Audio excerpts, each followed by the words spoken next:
وسندنا وحبيبنا وحبيب ربنا وكريمنا وشفيعنا ومولانا محمد صلى الله تعالى عليه وعلى آله وأصحابه وسلم تسليما كثيرا كثيرا. أما بعد فأعوذ بالله من الشيطان الرجيم. بسم الله الرحمن الرحيم.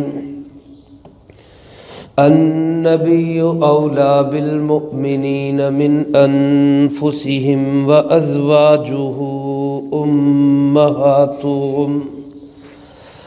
وقال جل سبحانه وتعالى: لقد جاءكم رسول من أنفسكم عزيز عليه ما عنتم حريص عليكم بالمؤمنين رؤوف رحيم. وقال رسول الله صلى الله عليه وسلم: لا يؤمن أحدكم حتى أكون أحب إليه من والده وولده والناس أجمعين. وقال رسول الله صلى الله عليه وسلم: من أحب سنتي فقد أحبني ومن أحبني كان معي في الجنة، أو كما قال عليه الصلاة والسلام. صدق الله مولانا العظيم وصدق رسوله النبي الكريم، ونحن على ذلك لمن الشاهدين والشاكرين، والحمد لله رب العالمين. اللهم صل على سيدنا ومولانا محمد وعلى آل سيدنا ومولانا محمد كما تحب وترضى عدد ما تحب وترضى. يا رب صل وسلم دائما أبدا على حبيبك خير الخلق كلهم، هو الحبيب الذي ترجى شفاعته لكل هول من الأهوال مقتحم. قدم قدم پہ برکتیں، نفس نفس پہ رحمتیں، جہاں جہاں سے وہ شفیع آسیاں گزر گیا. جہاں نظر نہیں پڑی وہاں ہے رات آج تک، وہیں وہیں سحر ہوئی جہاں جہاں گزر گیا.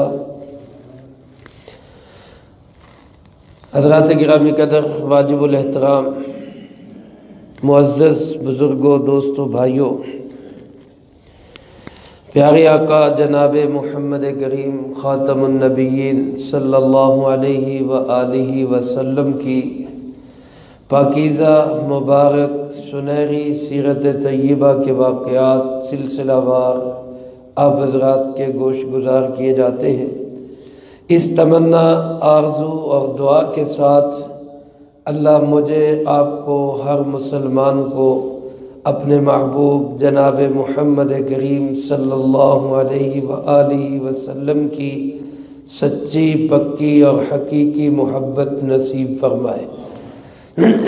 میرے دوستو، جس کے دل میں رسول اللہ صلی اللہ علیہ وآلہ وسلم کی محبت نہیں ہے، اور صرف محبت نہیں بلکہ سب سے زیادہ محبت نہیں ہے، تو وہ دل مومن تو کجا، کامل مومن تو کجا، وہ مومن کہلانے کا بھی حقدار نہیں ہے.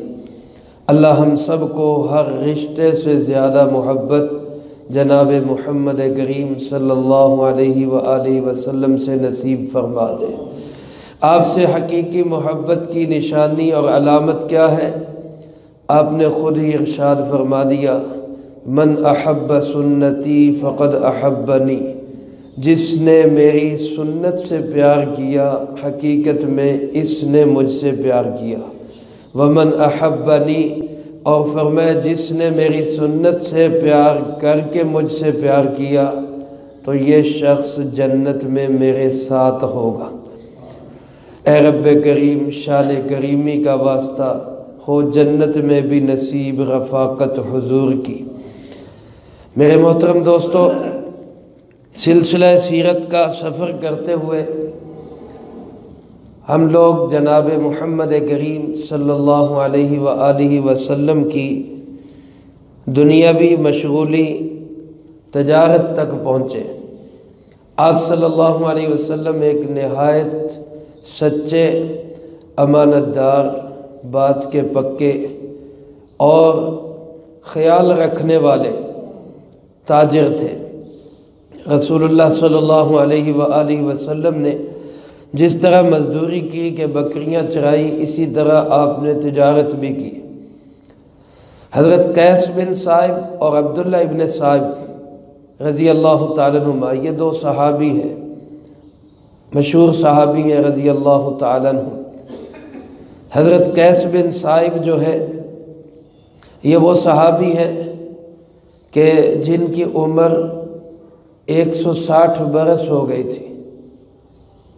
جب یہ رمضان کا مہینہ آیا تو روزے نہیں رکھ پا رہے تھے، تو انہی کے سلسلے میں قرآن کریم کی یہ آیت مبارکہ نازل ہوئی، وَعَلَى الَّذِينَ يُطِيقُونَهُ فِدْيَةٌ طَعَامُ مِسْكِينٍ، جو رمضان کا روزہ رکھنے کی طاقت نہیں رکھتے تو وہ ایک مسکین کو کھانا کھلا دیا کریں، فدیہ ادا کر دیا کریں۔ تو یہ قیس بن صائب رضی اللہ تعالیٰ عنہ کے متعلق ہی نازل ہوئی۔ اسی طرح ان کے بھائی عبداللہ ابن صائب، وہ بھی ایک مشہور صحابی ہیں، مکہ مکرمہ میں ان کا انتقال ہوا۔ حضرت عبداللہ ابن عباس رضی اللہ تعالیٰ عنہما نے ان کی نماز جنازہ پڑھائی تھی۔ یہ دونوں حضرات زمانہ اسلام سے پہلے جناب محمد کریم صلی اللہ علیہ وآلہ وسلم کے شریک تجارت ہوتے تھے، یعنی جس کو ہم کہتے ہیں پارٹنر، کاروبار میں ساجی اور شریک یہ ہوا کرتے تھے۔ عبداللہ ابن صائب جب ہجرت کر کے مدینہ منورہ پہنچے تو رسول اللہ صلی اللہ علیہ وآلہ وسلم نے ان سے پوچھا کہ مجھے پہچانتے ہو؟ تو عبداللہ ابن صائب فرمانے لگے کہ آپ کو کون نہیں پہچانتا، آپ میرے تجارت میں شریک اور پارٹنر ہوا کرتے تھے، اور آپ جیسا ساجی اور شریک میں نے آج تک نہیں دیکھا کہ جس نے نہ کبھی بحث و مباحثہ کیا اور نہ ہی کبھی کوئی فضول قسم کا اعتراض اور حساب کتاب کیا۔ شریکوں میں عام طور پہ ہو جاتی ہے نوک جھونک، لیکن وہ گواہی دیتے ہیں کہ آپ جیسا شریک لا یماری ولا یشاری، نہ مناقشہ کرنے والا، جدال اور جھگڑا کرنے والا، نہ بحث و مباحثہ کرنے والا، ایسا بہترین شریک میں نے آج تک نہیں دیکھا۔ اسی طرح کی گواہی قیس بن صائب نے بھی دی، اور مکہ مکرمہ میں یہ بات مشہور ہو چکی تھی کہ ہمسایوں کا خیال رکھنے والا، ساتھیوں کا خیال رکھنے والا، اور اپنے تجارتی کاروباری افراد جو آپ کے ساتھ شریک ہوتے ان کا خیال رکھنے والا، بات کا پکا اور معاملے کا سچا، وہ حضرت محمد صلی اللہ علیہ وآلہ وسلم ہے۔ اس وقت دنیا آپ کو محمد ابن عبداللہ کے نام سے ہی جانتی تھی، لیکن اس وقت کے لوگوں نے بھی آپ کو جو لقب دیا وہ صادق اور امین کا لقب دیا۔ آپ سچے ہیں، آپ امانت دار ہیں، اور یہ ایک ایسا لقب ہے جو آپ صلی اللہ علیہ وآلہ وسلم کی زندگی کا حصہ ہے۔ ہم اس کی اتباع تو کریں گے کہ ہم اپنی تجارتوں میں سچائی کو لائیں، امانت کو لائیں، دیانت کو لائیں، لیکن آپ صلی اللہ علیہ وسلم کے بعد کسی کو صادق اور امین کا لقب نہیں دیا جا سکتا۔ یہ لقب خاص ہے جناب محمد کریم صلی اللہ علیہ وآلہ وسلم کے ساتھ۔ میرے محترم دوستو، اللہ کے محبوب صلی اللہ علیہ وآلہ وسلم نے ارشاد فرمایا التاجر الصدوق الامین مع النبیین والصدیقین والشہداء والصالحین او کما قال علیہ الصلاۃ والسلام۔ فرمان مبارک کا مفہوم یہ ہے کہ سچا اور امانت دار تاجر، سچ بولنے والا اور امانت دیانت والا تاجر، اللہ پاک اس کو انعام کیا نصیب فرمائیں گے؟ فرمایا یہ آخرت میں نبیوں کے ساتھ ہوگا، صدیقین کے ساتھ ہوگا، شہداء کے ساتھ ہوگا اور صالحین کے ساتھ ہوگا۔ کتنا بڑا مقام ہے میرے عزیز دوستو۔ دین اسلام ایسا دین نہیں کہ صرف مسجد تک محدود ہو۔ پہلے ادیان ایسے ہوا کرتے تھے کہ جو صرف عبادت تک محدود ہوتے کہ آپ مسجد میں آ جائیں عبادت کریں، بس یہی دین ہے۔ دین اسلام ایک ایسا دین ہے کہ مسجد میں بھی دین ہے اور بازار میں بھی دین ہے۔ یہاں مسجد میں بیٹھ کے بھی آپ دیکھیں گے کہ اللہ کا حکم کیا ہے، اور دکان پہ بیٹھ کے بھی آپ دیکھیں گے کہ اللہ کا حکم کیا ہے۔ یہ نہیں کہ آپ کہیں کہ جی مسجد کے اندر تک تو ہم دیندار ہیں اور مسجد سے باہر نکلے تو دکان پہ بیٹھ کے ہم اپنی مرضی کے مالک ہیں، یا فیکٹری میں بیٹھ کے ہم اپنی مرضی کے مالک ہیں، یا کوئی مزدور مزدوری میں اپنی مرضی کا مالک ہے۔ ایسا نہیں۔ اگر مسجد میں نماز پڑھنے والا دیندار ہے، دکان پہ بیٹھ کر سچی تجارت کرنے والا بھی دیندار ہے، وہ بھی دین ہے، یہ بھی دین ہے۔ تو دین اسلام کو صرف مسجد یا عبادت تک محدود نہیں کرنا چاہیے، بلکہ ہمارے تجارتی مراکز، ہمارے حکومتی مراکز، ہماری عدالتی کرسیاں اور ہمارے تھانے کچہریاں، ہمارے ہسپتال، یہ سب دین بن سکتے ہیں اگر وہاں بیٹھنے والا اللہ کے حکم کو سامنے رکھ کے چلے۔ ایک جج کی کرسی پہ بیٹھ کر اللہ کے حکم کو، قانون شریعت کو، قرآن و سنت کو سامنے رکھ کے چلتا ہے، تو جس طرح مسجد میں تہجد پڑھنے والا دیندار ہے، وہ جج کی کرسی پہ بیٹھ کے بھی دیندار ہے۔ اسی طرح اگر حاکمیت کی کرسی پہ بیٹھ کر، بادشاہت کی کرسی پہ بیٹھ کر اللہ کے حکم کو، اللہ کے محبوب حضرت محمد صلی اللہ علیہ وآلہ وسلم کے طریقے کو سامنے رکھ کے حکومت کرتا ہے، تو مسجد میں تہجد پڑھنے والا بھی دیندار ہے، یہ حکومت کی کرسی پہ بیٹھ کر اسلامی نظام چلانے والا بھی دیندار ہی کہلائے گا۔ میرے محترم دوستو، عرض کرنے کا مقصد یہ ہے کہ جناب محمد کریم صلی اللہ علیہ وآلہ وسلم نے سچی تجارت کی، صادق تجارت کی، تجارت میں کبھی جھوٹ نہیں بولا، کبھی کسی کے ساتھ دھوکہ فریب نہیں کیا، کبھی کسی کے ساتھ فراڈ نہیں کیا۔ یہ سیرت کا وہ خوشنما پہلو ہے جس کو آج ہمیں اپنی زندگی میں زندہ کرنے کی ضرورت ہے۔ میں بھی نیت کروں، آپ بھی کریں، انشاءاللہ ہم سیرت کے اس خوبصورت پہلو کو اپنی زندگی میں زندہ کریں گے، کہو انشاءاللہ۔ میرے محترم دوستو، رسول اللہ صلی اللہ علیہ وآلہ وسلم کا کوئی خطبہ، کوئی بیان اس حدیث مبارک سے خالی نہیں ہوتا تھا۔ لا ایمان لمن لا امانۃ له ولا دین لمن لا عہد له، یہ جملے آپ ہر بیان، ہر خطبے میں تقریباً فرمایا کرتے تھے۔ ان کا مطلب کیا ہے؟ لا ایمان لمن لا امانۃ له، جس شخص میں امانت داری نہیں ہے اس کا کوئی ایمان نہیں ہے، جس میں امانت داری نہیں ہے اس کا کوئی ایمان نہیں ہے۔ ولا دین لمن لا عہد له، جس شخص میں دین نہیں، جس شخص میں وعدوں کی پاسداری نہیں ہے، وعدوں کو پورا کرنا نہیں ہے، اس کا کوئی دین نہیں ہے۔ جس شخص میں وعدوں کی وفاداری نہیں ہے اس شخص کا کوئی دین نہیں ہے۔ یہ جملے آپ ہر بیان، ہر خطبے میں ارشاد فرمایا کرتے۔ اس لیے میں آپ نیت کریں کہ انشاءاللہ ہم اپنے باتوں میں سچائی لائیں گے، اپنی تجارتوں میں دیانت کو لائیں گے، اپنی زندگی کے معاملات کو صاف ستھرا رکھیں گے، کہو انشاءاللہ۔ اللہ ہمیں اس کی توفیق نصیب فرمائے۔ تو رسول اللہ صلی اللہ علیہ وآلہ وسلم کی شہرت صادق اور امین کے نام سے ہو گئی۔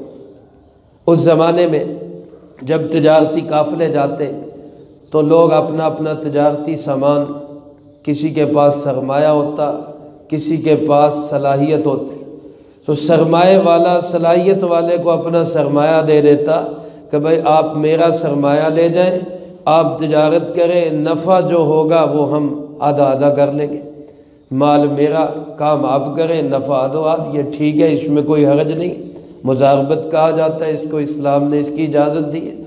تو ایک خاتون تھی حضرت خدیجہ رضی اللہ تعالیٰ عنہ۔ حضرت خدیجہ رضی اللہ تعالیٰ عنہ نسب کے اعتبار سے، خاندان کے اعتبار سے، اپنے کردار اور عفت اور اپنی پاک دامنی کے اعتبار سے اتنی مقدس خاتون تھی کہ مکے کے لوگ آپ کو طاہرہ کے لقب سے یاد کیا کرتے تھے۔ یعنی مکے والوں میں جس طرح رسول اللہ صلی اللہ علیہ وسلم کی شہرت صادق اور امین کے نام سے تھی، حضرت خدیجہ رضی اللہ تعالیٰ عنہ کی شہرت طاہرہ کے نام سے تھی کہ یہ ایک پاکیزہ اور مقدس عورت ہے جو عفت والی، پاک دامنی والی، پاکیزگی والی، شرم اور حیا والی خاتون تھی۔ اور حضرت خدیجہ رضی اللہ تعالیٰ عنہ مکے کی مالدار خواتین میں سے تھی، اللہ نے ان کو بہت مال و دولت عطا کیا تھا۔ اسی اثنا میں ایک تجارتی قافلہ قریش کا جا رہا تھا، تو حضرت خدیجہ رضی اللہ تعالیٰ عنہ نے آپ صلی اللہ علیہ وآلہ وسلم کو آفر کی، پیشکش کی کہ آپ اس طرح کریں کہ میرا سامان تجارت آپ لے جائیں، جتنا معاوضہ میں دوسروں کو دیتی ہوں میں آپ کو اس سے ڈبل دوں گی۔ آپ کی میں نے شہرت سنی، آپ سچے ہیں، امانت دار ہیں، آپ میرا سامان تجارت لے جائیں۔ رسول اللہ صلی اللہ علیہ وسلم کے معاشی حالات بہت اچھے نہیں تھے، جناب ابو طالب کی پرورش میں تھے آپ، تقریباً 25 سال عمر اس وقت ہو چکی تھی۔ اب آپ کو یہ بھی احساس ہوتا کہ میں ابو طالب کا بازو بنوں، جس نے مجھے 8 سال کی عمر سے لے کر 25 سال کی عمر تک میری ہر ضرورت کا خیال رکھا اور اپنے بچوں سے بڑھ کر مجھے پرورش بھی کی، پیار بھی دیا۔ تو آپ نے سوچا کیوں نہ میں جناب ابو طالب کا بازو بنوں، تو میں اس تجارتی قافلے میں چلا جاتا ہوں، جو نفع ملے گا اس سے ہمارا بھی گزارا چلے گا، ابو طالب کو بھی میں دوں گا۔ چنانچہ چچا سے مشورہ کیا، انہوں نے اجازت دے دی۔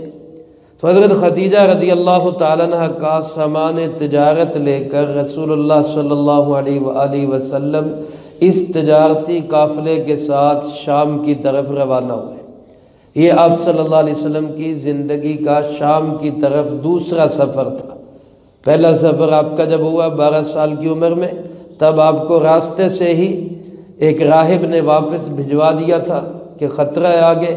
اب آپ یہ دوسرا سفر کر رہے تھے، بلکہ یوں کہیں کہ تنہا اپنی ذمہ داری پہ حضرت محمد صلی اللہ علیہ وآلہ وسلم کا یہ پہلا سفر تھا، کیونکہ پہلے سفر میں تو چچا ساتھ تھے، اب آپ خود جا رہے تھے۔ سامان تجارت لے کر آپ چلے ہیں مکہ مکرمہ سے۔ حضرت خدیجہ رضی اللہ تعالیٰ عنہ کا سرمایہ کتنا تھا؟ اب اندازہ کریں کہ سارے قافلے والوں کا ملا کر جتنا سرمایہ تھا، اکیلی حضرت خدیجہ کا مال ان سب سے زیادہ تھا۔ یعنی اگر قافلے والوں کا پورا سامان آپ لگائیں 50 لاکھ کا ہے، تو حضرت خدیجہ رضی اللہ تعالیٰ عنہ اکیلی کا 50 لاکھ سے زیادہ کا مال اس میں انویسٹ تھا۔ حضرت خدیجہ رضی اللہ تعالیٰ عنہ کی اس سامان تجارت کی نگرانی جناب محمد کریم صلی اللہ علیہ وسلم کے ذمہ تھی۔ خدمت کے لیے حضرت خدیجہ نے اپنے غلام میسرہ کو بھی آپ کے ساتھ بھیج دیا، یہ آپ کی معاونت کرے گا، خدمت کرے گا۔ میسرہ کا بیان ہے کہ جناب محمد کریم صلی اللہ علیہ وسلم کے ساتھ جب ہم چلتے، ظاہر ہے اونٹوں کا سفر، راستے میں دھوپ، کہیں صحرا، کہیں پہاڑ، شام کی طرف جانا ہے، 1000 کلومیٹر سے بھی زیادہ کا سفر ہے وہ۔ تو فرماتے راستے میں جہاں دھوپ تیز ہوتی تو میں دیکھتا کہ جناب محمد کریم صلی اللہ علیہ وسلم پر سایہ ہے کسی چیز کا۔ اب وہ کس چیز کا ہے؟ کہتے مجھے نظر نہیں آتی، لیکن میرا اندازہ یہی تھا کہ فرشتوں نے آپ صلی اللہ علیہ وآلہ وسلم پہ سایہ کیا ہوا۔ بعض علماء فرماتے ہیں کہ اللہ رب العالمین بعض اوقات کرامتاً کسی کو فرشتے دکھا بھی دیتے ہیں۔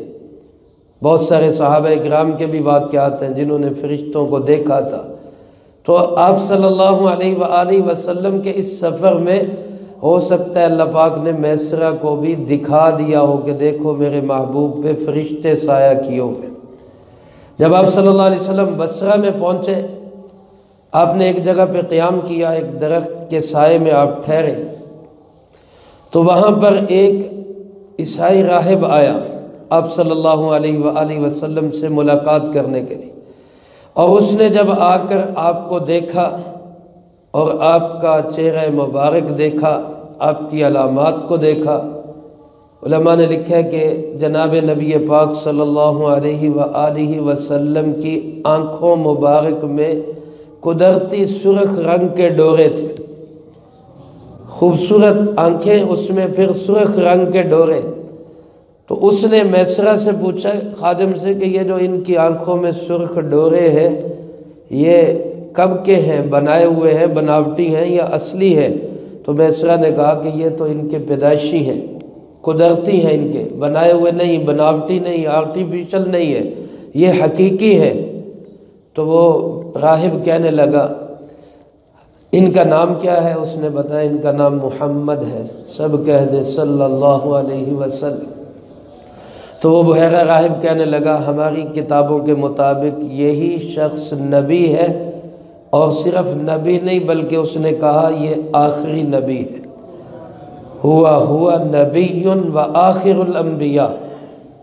حضرت مولانا ادریس کاندھلوی رحمۃ اللہ علیہ نے سیرت المصطفیٰ میں ان الفاظ کو نقل کیا، ہوا نبی، یہ وہی نبی ہے، وآخر الانبیاء، اور یہ آخری نبی ہے صلی اللہ علیہ وسلم۔ میرے محترم دوستو، آپ کی بعثت سے بھی پہلے جو اسلام والے بھی نہیں تھے وہ بھی اس حقیقت کو تسلیم کرتے تھے کہ جناب محمد کریم صلی اللہ علیہ وسلم اللہ کے، سارے بول دیں اللہ کے آخری نبی ہے۔ پتہ نہیں کیا مت ماری ان مرزائیوں کی، جن کو آپ آخری نبی نہیں لگتے، وہ کانا دجال مرزا قادیانی وہ آخری نبی لگتا ہے۔ اللہ کی لعنت ہو ان سب پر۔ ہمارا عقیدہ ہے جناب محمد کریم صلی اللہ علیہ وسلم اللہ کے آخری نبی۔ میرے محترم دوستو، حضور نبی کریم صلی اللہ علیہ وسلم اپنی تجارت میں مشغول ہو گئے۔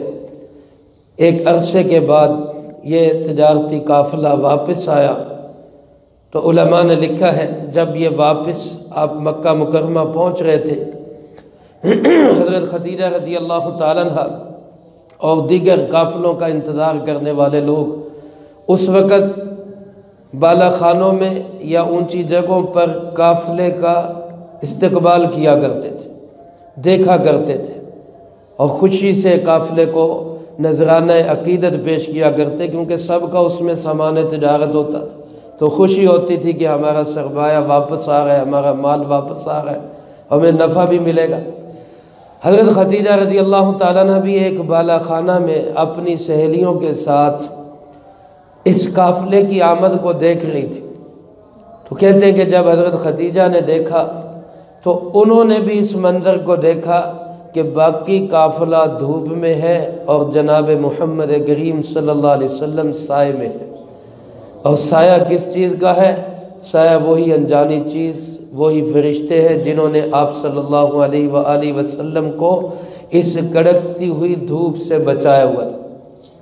حضرت خدیجہ رضی اللہ تعالیٰ عنہ کے دل میں آپ کی پاکیزگی، صداقت، امانت وہ تو پہلے سے گھر کر گئی تھی، اب آپ کی یہ صورتحال دیکھ کر آپ کی عظمت اور بڑھ گئی۔ پھر جب آپ نے آ کر حساب کتاب دیا تو بالکل ایسے ایک ایک چیز کا پورا حساب ریٹن کلیئر، بالکل ٹھیک ٹھاک، اور نفع جو ہوا وہ بھی پہلے کی نسبت زیادہ نفع ہوا۔ یوں کہہ لیں کہ اب صرف نفع نہیں تھا، نفع کے ساتھ اب برکت بھی ساتھ تھی۔ حضرت خدیجہ رضی اللہ تعالیٰ عنہ بہت خوش ہوئی اور پھر آپ کی ساری صورتحال جب میسرہ نے بھی بتائی تو حضرت خدیجہ رضی اللہ تعالیٰ عنہ اس ساری صورتحال کو لے کر اپنے چچا زاد بھائی ورقہ ابن نوفل، ان کا تذکر آگے بھی آئے گا، یہ ورقہ ابن نوفل حضرت خدیجہ رضی اللہ تعالیٰ عنہ کے چچا زاد بھائی تھے اور پہلی کتابوں کے عالم تھے، اور اس وقت کے دین حق پر اور دین توحید پر تھے۔ تو انہوں نے آپ کے نبی کریم صلی اللہ علیہ وسلم کی یہ ساری صورتحال ورقہ ابن نوفل کو بتائی۔ ورقہ ابن نوفل بوڑھے آدمی تھے، باہر آ جا نہیں سکتے تھے، آپ کو دیکھ نہیں سکتے تھے، تو انہوں نے حضرت خدیجہ کی زبانی یہ حالات سن کر ہی فرمایا کہ خدیجہ میری بہن، اگر وہ حالات ہیں جو تو بتا رہی ہے تو پکی بات ہے یہی وہ آخری نبی ہے جس کی خوشخبری دی گئی تھی، یہی وہ نبی آخر الزماں حضرت محمد صلی اللہ علیہ وسلم، بلند آواز سے کہہ دیں صلی اللہ علیہ وسلم، یہی وہ آخری نبی ہے جن کا تذکرہ ہماری کتابوں میں ملتا ہے۔ اللہ پاک نے حضرت خدیجہ رضی اللہ تعالیٰ عنہ کے دل میں آپ کی بے پناہ محبت ڈال دی۔ حضرت خدیجہ رضی اللہ تعالیٰ عنہ نے آپ صلی اللہ علیہ وآلہ وسلم کو پیغام نکاح بھیج دیا کہ میں آپ سے نکاح کرنا چاہتی ہوں۔ رسول اللہ صلی اللہ علیہ وسلم کی عمر مبارک اس وقت تقریباً 25 سال تھی، اور حضرت خدیجہ رضی اللہ تعالیٰ عنہ کی عمر اس وقت 40 سال تھی، یعنی آپ صلی اللہ علیہ وآلہ وسلم سے 15 سال بڑی تھی، اور اس سے پہلے ان کے 2 نکاح ہو چکے تھے، 2 جگہ سے وہ بیوہ ہو چکی تھی۔ اب انہوں نے رسول اللہ صلی اللہ علیہ وآلہ وسلم کو پیغام نکاح بھیجا۔ آپ صلی اللہ علیہ وآلہ وسلم نے اپنے چچا سے مشورہ کیا، جناب ابو طالب نے اس کو قبول کر لیا، چنانچہ آپ صلی اللہ علیہ وآلہ وسلم کا 25 سال کی عمر میں پہلا نکاح ہوا، اور وہ پہلا نکاح اپنے سے 15 سال بڑی خاتون جو 2 جگہ سے بیوہ ہو چکی اس کے ساتھ نکاح ہوا۔ رسول اللہ صلی اللہ علیہ وسلم نے اپنی زندگی میں تقریباً 11 نکاح کیے، اور باطل والے ملحد لوگ، مغربی لوگ آپ کے ان نکاحوں پہ اعتراض کرتے ہیں، گندی مکھیاں گندی جگہ پہ جا کے بیٹھتی ہیں۔ آپ اندازہ کریں کہ 25 سال سے 50 سال تک جو بھرپور جوانی کی اور نکاح کی عمر ہے، آپ نے ایک ہی خاتون کے ساتھ شادی رکھی ہے، حضرت خدیجہ رضی اللہ تعالیٰ عنہ کے ساتھ۔ اور جب آپ 50 سال کے ہوئے، حضرت خدیجہ 65 سال کی ہوئیں اور ان کا انتقال ہو گیا، اس کے بعد آپ نے باقی نکاح کیے، تو آپ کے نکاحوں کا مقصد صرف اسلام کی ترویج اور اشاعت اور تبلیغ تھا، اس کے علاوہ اور کوئی مقصد نہیں تھا۔ نعوذ باللہ من ذالک، اللہ کے محبوب صلی اللہ علیہ وآلہ وسلم اگر اپنے جذبات سے نکاح کرنے والے ہوتے تو پھر 25 سال میں آپ زیادہ نکاح کرتے، اور 25 سال میں آپ کنواری عورتوں سے نکاح کرتے، 25 سال میں آپ مکہ کی حسین سے حسین عورت سے نکاح کر سکتے، اور مکے والوں نے اس کی پیشکش بھی کی ہے، لیکن آپ نے اس کو قبول نہیں کیا۔ آپ نے اپنی عمر سے بھی 15 سال بڑی خاتون کے ساتھ گزارا کیا۔ اس کی کیا حکمتیں ہیں، اس میں کیا کیا اللہ پاک کی طرف سے ہمارے لیے رہنمائی ہے، اور پھر اس نکاح کا جو ہے وہ انعقاد کیسے ہوا، اس کا تذکرہ انشاءاللہ اگلی فرصت میں ہوگا۔ اللہ پاک سے دعا ہے اللہ مجھے آپ کو سب کو اپنے محبوب کی سیرت طیبہ ذوق و شوق اور محبت کے ساتھ سننے کی، اپنانے کی اور دوسروں تک پہنچانے کی توفیق عطا فرمائے۔ وآخر دعوانا ان الحمد للہ رب العالمین، سنت ادا فرمائے۔